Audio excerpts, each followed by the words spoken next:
got to actually go to Fifth Avenue Theater and see a big production. I got to see Company, which featured Timothy McHugh Pegay. I mean, he was just like massively talented black man on stage in like a theater that seated like 2,000 people. And I think that was definitely a transformative moment for me because I got to see him like in his bag. And that was one of the first times that I got to really witness that. And I was like, ah, we can do that too? I really just tried to make the thing that I wanted to make, that I was scared to make. I'm finding a sway, I'm finding rhythm. They're trying to take away all that I got, but I can't let them. People rise up to help each other. We have to. We have to navigate this landscape just like everyone else.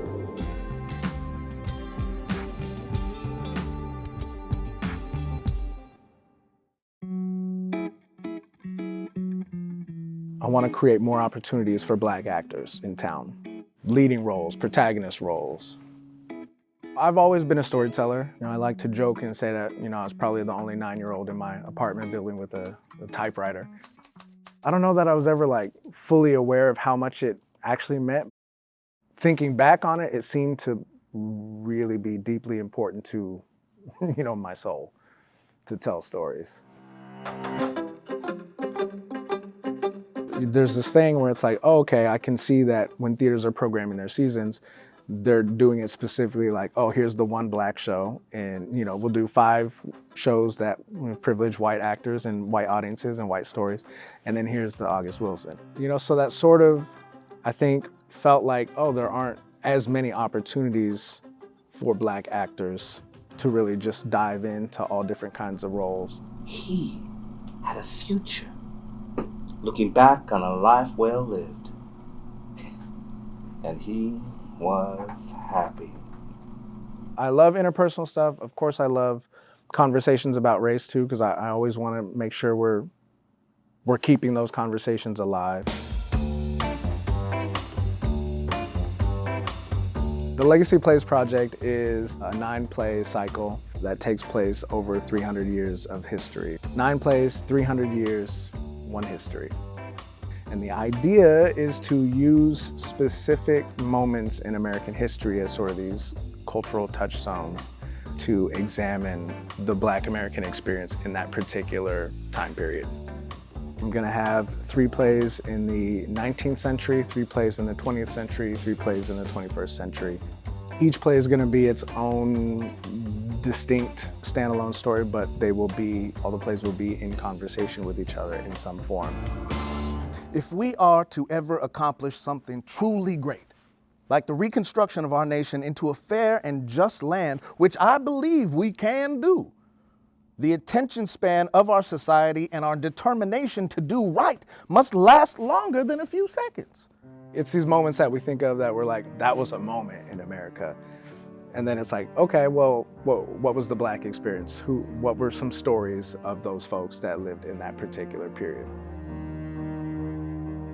It is not an easy time to make art, and to dream big.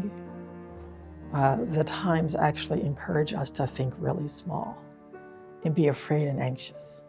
But Andrew is being audacious, and he's saying, I want to make 9 plays. I want to talk about different eras of Black life, and I want to do it with honesty and love for my people. That's a bold statement to me. It takes a measure of courage. To be a writer is to be vulnerable in that way. It's to risk putting yourself out there, not just your words, but you know, you put your own experiences, your own point of views, your own flaws into your characters. My plays are populated with, you know, good and bad things from my life.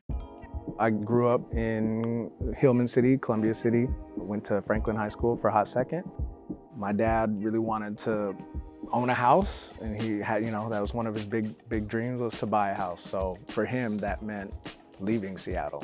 Once I came back, it was really interesting to see how much it had changed. It was just clear to me that it was like, oh, there's gentrification going on, not only here, but this is a nationwide issue. And then when we staged my play Riverwood, then we put it in the CD. and worked out a partnership with Langston so we could have it in that neighborhood that is also seeing a lot of gentrification.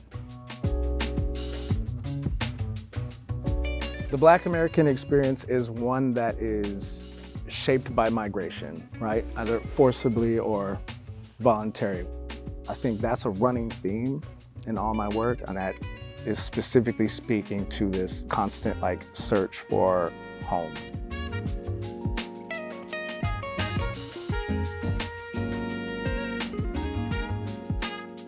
One of my favorite phrases is history doesn't repeat itself, it spirals.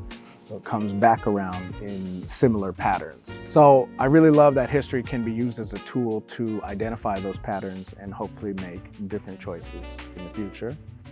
It feels to me like the contributions of Black Americans are largely ignored or buried. I know that there's so many untold stories.